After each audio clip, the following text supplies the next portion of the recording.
Party parliament అభ్యర్థి ఏదా సోగిరెడ్డి nomination కార్యక్రమం అభిమానులు నాయకులు కార్యకర్తల మధ్య అట్టహాసంగా జరిగింది. ఈ సందర్భంగా ఒంగోలు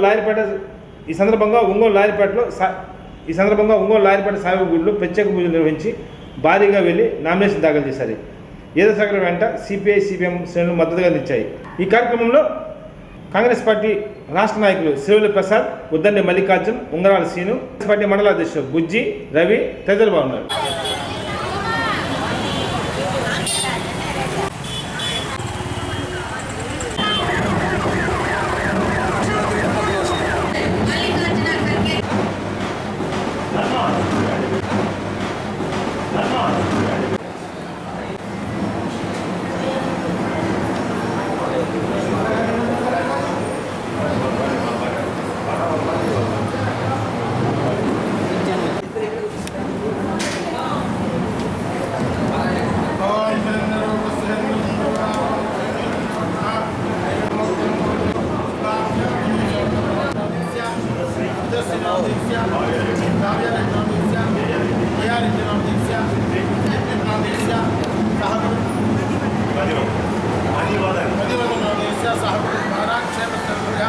ఆయు ఆరోగ్యం సంతుల సాయినాథ పరబ్రహ్మదేవతానుగ్రహంగత్వేన ఉన్నత పదవీ యోగ్యతాంగత్వేన రాజకీయ ఉన్నత స్థితి మనోవాంఛాఫలసిద్ధ్యర్థం సంతుల సాయినాథ పరబ్రహ్మదేవత అనుగ్రహాంగత్వేన నామినేషన్ దేవతానుగ్రహాంగత్వేన సకల కార్యాభివృద్ధ్యర్థం మనస్సంకల్పితాభివృద్ధిరస్తు శ్రీ సద్గురు సాయినాథ అష్టోత్తరనామ పూజాంజలి శ్రీ సద్గురు సాయినాథాయ నమః ధ్యాయామి ధ్యానం సమర్పయామి.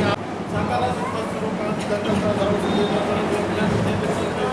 చిత్తజాంతర్య మధ్య కర్పూర ఆనందమంగళం విరాజనం.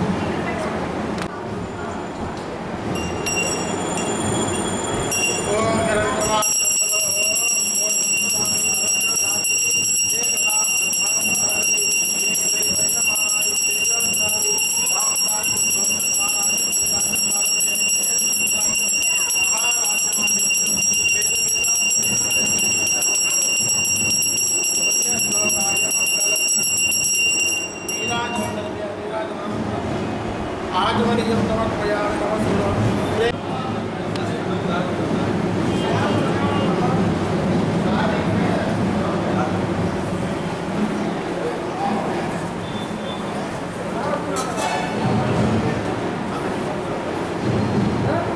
जय साईनाथ महाराज के जय साईनाथ महाराज के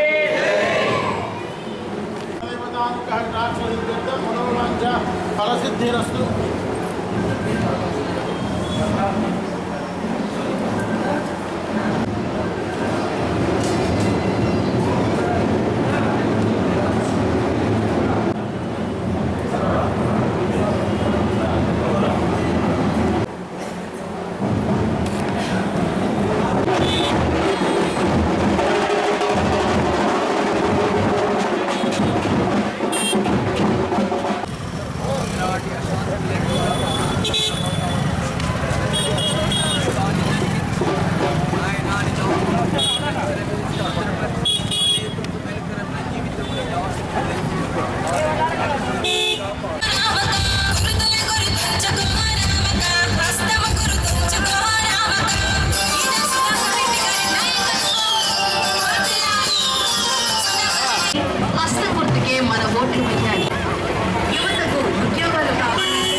రాని అన్న బండి రాని తొందర నేను అడ్వకేట్గా వచ్చాను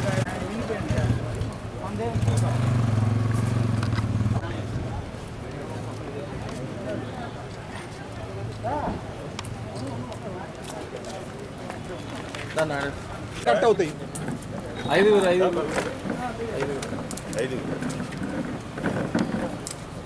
మళ్ళీ వాళ్ళు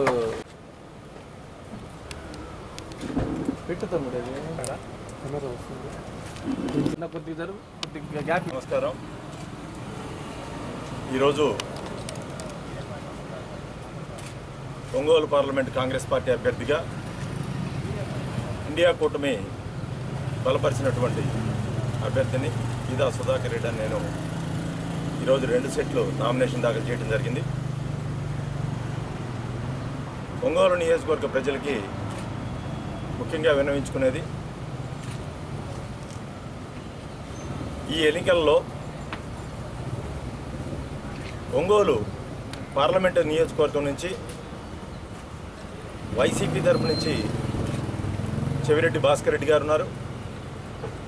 ఆయన ప్రకాశం జిల్లా వాసి కాదు. ఆయన ప్రకాశం జిల్లా గురించి కూడా ఈరోజు వరకు ఏ గ్రామం ఎక్కడుంది, అసలు ఏ నియోజకవర్గం ఎక్కడుంది అనేటువంటి పరిస్థితి కూడా ఆయనకు తెలియదు. ఆయన ఎక్కడో 300 కిలోమీటర్ల అవతల నుంచి మరి ఈరోజు ప్రకాశం జిల్లాకు వచ్చారు.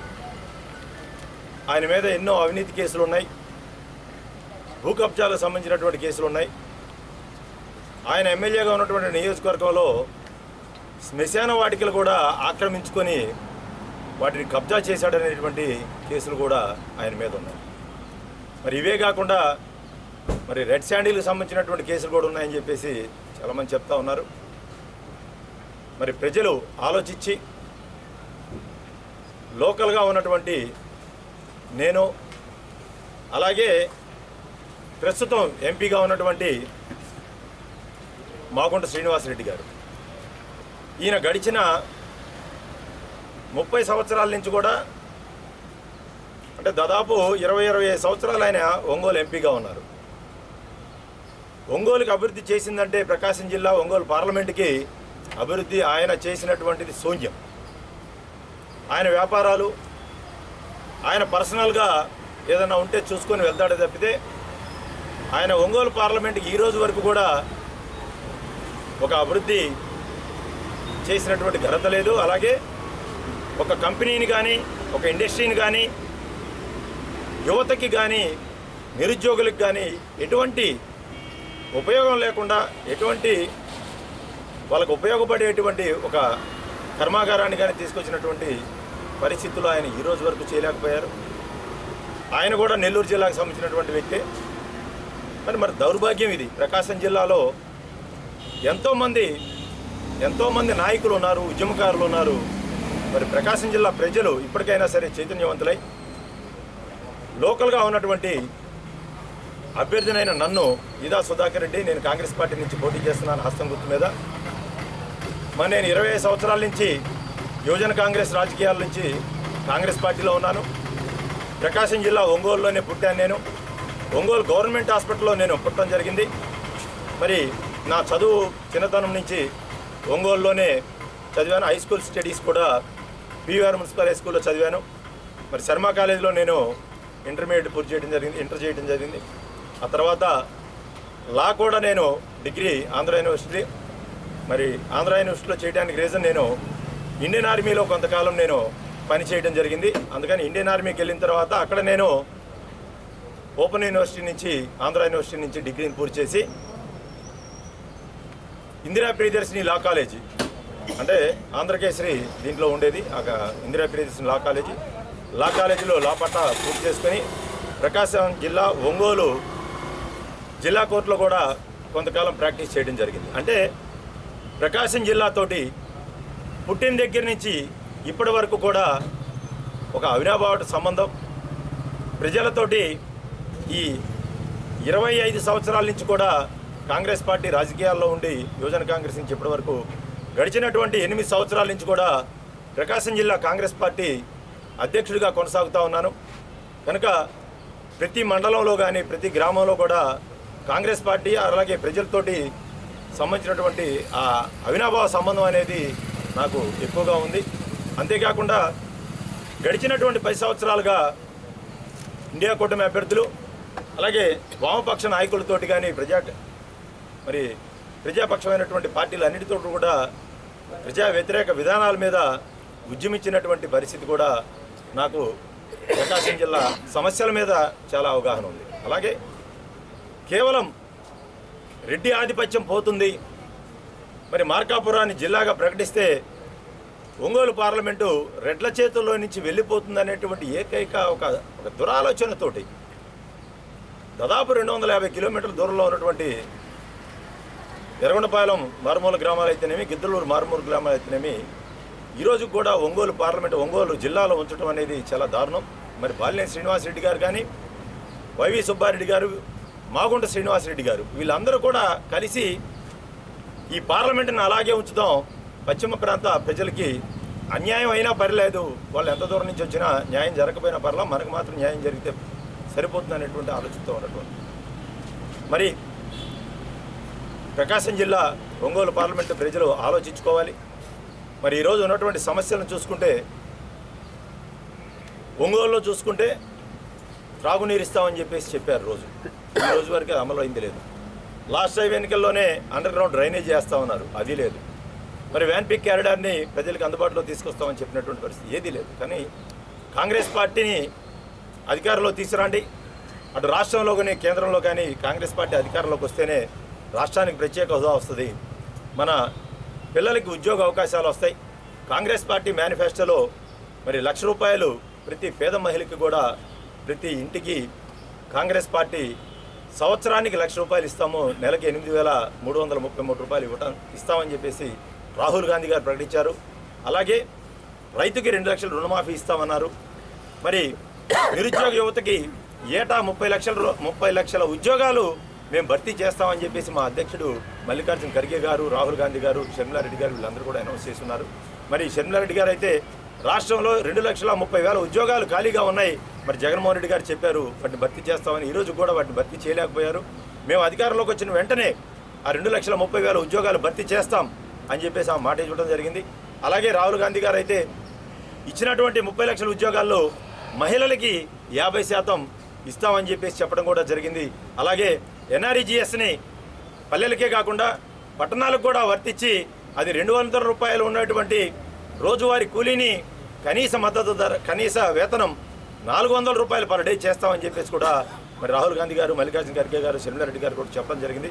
మరి ఆ ఎన్నో కేజీ టు పీజీ దేశవ్యాప్తంగా కూడా ఉచిత విద్యని కాంగ్రెస్ పార్టీ అమలు చేస్తానంది. ₹5,00,000 ఇల్లు లేనటువంటి పేదలకి ₹5,00,000 కాంగ్రెస్ పార్టీ ఇస్తానని చెప్పింది. ఈరోజు కూడా దేశవ్యాప్తంగా చూసుకుంటే మరి రాష్ట్రంలో కూడా కొన్ని లక్షల ఇల్లు కాంగ్రెస్ పార్టీ ఇందిరమ్మ ఇళ్ళ కిందనే మరి ఇవ్వడం జరిగింది. మరి ఎన్నో ప్రయోజనాలతోటి కాంగ్రెస్ మేనిఫెస్టో పూర్తిగా ప్రజలకి, అసంఘటిత కార్మికులకి, అందరికీ, అన్ని వర్గాలకి, అన్ని మతాలకి, అన్ని కులాలకి చేరువయ్యేటట్లు కూడా కాంగ్రెస్ పార్టీ ఉంది.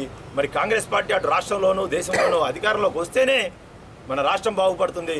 మరి మనకి రాజధాని కావాలన్నా, పోలవరం కావాలన్నా, కడప ఉక్కు కర్మాగారం కావాలన్నా, బుందేల్ఖండ్ ప్యాకేజీ, వెనుకబడినటువంటి 7 జిల్లాలకి కూడా ప్యాకేజీ సక్రమంగా పూర్తిగా అమలు కావాలంటే, మరి విభజన చట్టంలో చెప్పినటువంటి అన్ని అంశాలు ఆంధ్ర రాష్ట్రానికి కావాలంటే, ఆంధ్ర రాష్ట్ర ప్రజలకు మేలు జరగాలంటే, యువతకు ఉద్యోగాలు కావాలంటే కాంగ్రెస్ పార్టీ హస్తం గుర్తుకు ఓట్లేసి కాంగ్రెస్ పార్టీని గెలిపించాలని చెప్పేసి మేము తెలియజేస్తా ఉన్నాం. అలాగే విశాఖ ఉక్కు కూడా ప్రైవేటు పరం కాకుండా ఉండాలంటే మరి కాంగ్రెస్ పార్టీకే ఓటేయాలి.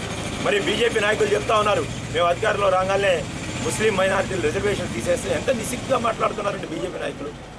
ఒక వర్గాన్ని, ఒక మతాన్ని వాళ్ళు ఒక వర్గం మీద, ఒక మతం మీద దాడి చేస్తూ మేము ముస్లిం రిజర్వేషన్ తీసేస్తాం అనడం అనేది ఎంతో దారుణమైన పరిస్థితి.